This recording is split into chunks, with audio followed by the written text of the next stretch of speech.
ચાલો દોસ્તો, બપોરના 12:15 થઈ ગયા છે. જમવાનું બનાવવાની તૈયારી કરીએ છીએ. પાલક બટેકાનું શાક બનાવશે. લસણ ખાંડીને આમાં રાખ્યું છે, મરચું ને બાજરાનો લોટ છે. એક રોટલો કરવો છે. બાજરાનો લોટ સવારનો બાંધેલી છે, ઘઉંની રોટલીનું. તેલ આવી ગયું છે, હવે વઘારી મૂક.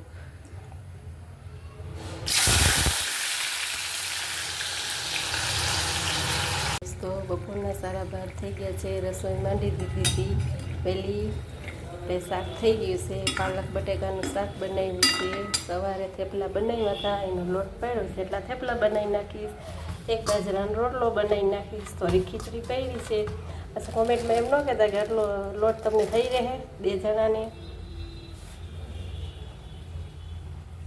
ચાલો ફ્રેન્ડ, બપોરા કરો. બપોરામાં શું બનાવ્યું તમને બતાવ્યું.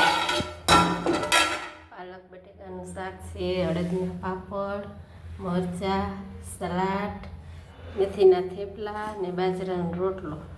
બપોરા કરવા.